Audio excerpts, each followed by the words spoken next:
Welcome everybody, I'm Scott and I'm back again with another edition of the 20-Year Film Festival.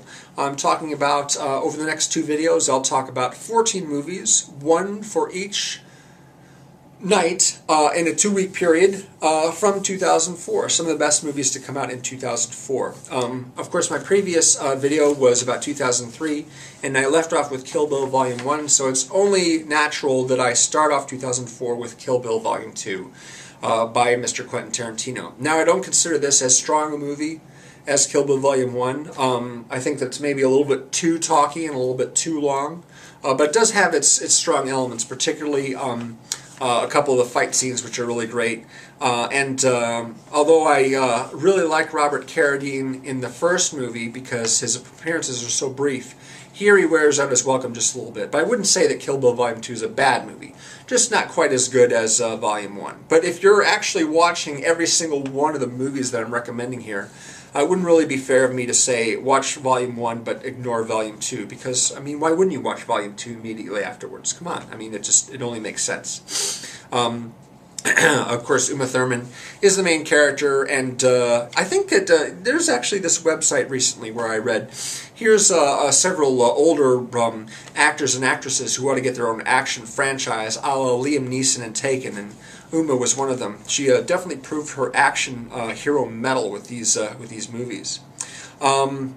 Moving on. Eternal Sunshine of the Spotless Mind came out in early 2004. It was directed by Michel Gondry, the French director who has made a number of very, very visually exciting music videos in the 90s and the early part of the next decade.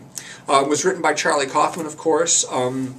It's all about a guy who breaks up with his girlfriend and then discovers that there's a scientific procedure to erase her from his memory. The main character, Joel Barish, is played by Jim Carrey. It's one of his very best performances, a nice understated performance, not overly exaggerated. Kate Winslet is his former girlfriend who pops up in his disappearing memories.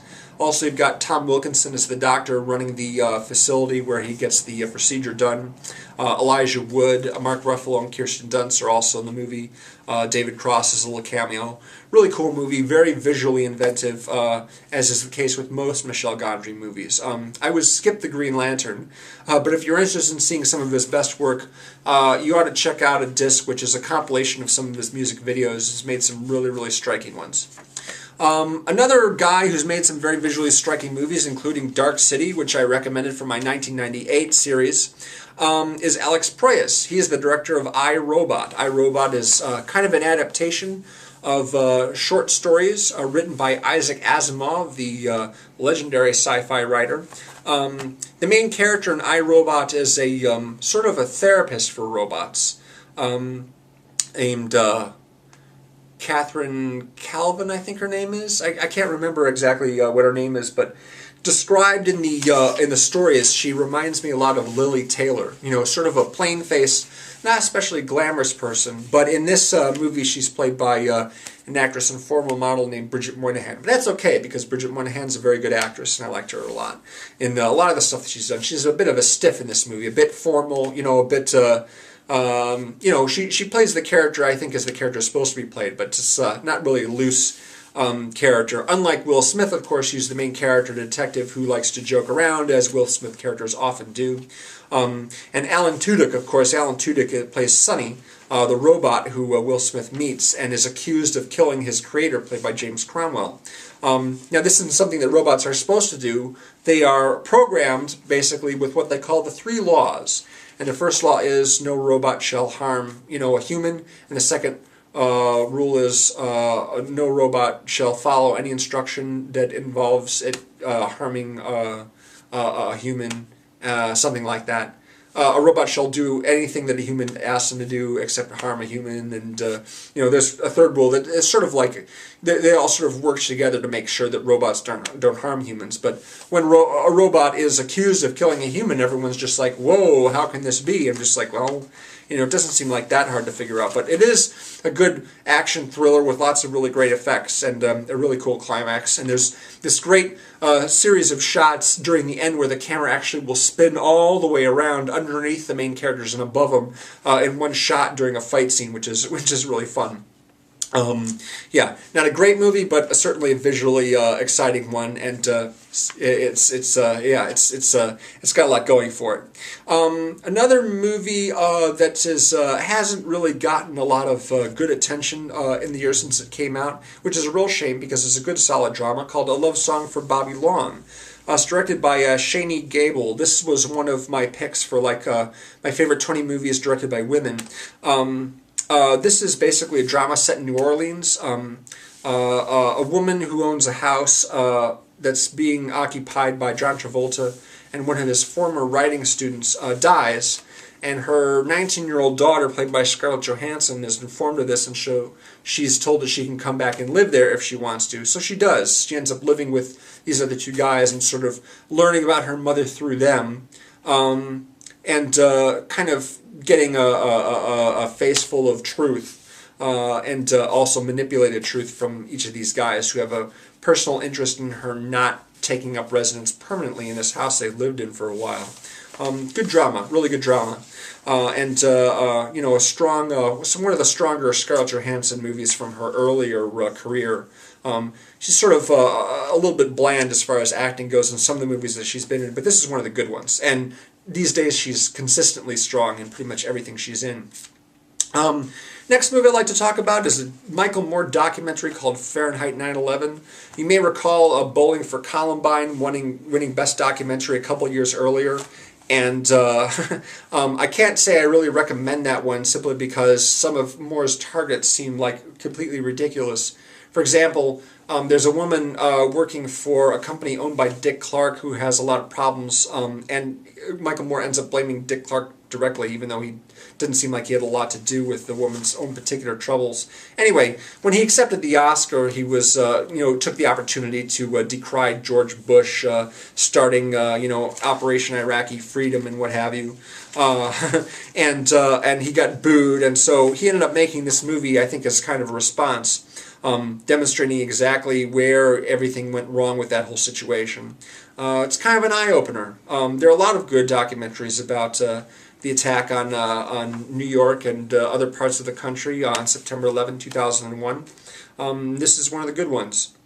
Then Zack Snyder. Zack Snyder's a guy who's made maybe two movies that I like. One of which is Dawn of the Dead. Fahrenheit 9/11. Dawn of the Dead is a remake, of course, of the George Romero horror movie. But a bunch of people who are looking to ride out a zombie apocalypse by hiding in an abandoned shopping mall. Ving Rhames and Sarah Polley. And a few other people. I think actually Ty Burrell's in the movie somewhere as well. But they're all hanging out in this mall trying to just keep busy and amuse themselves and keep away from the zombies that are gathered outside hoping to get in and eat their brains.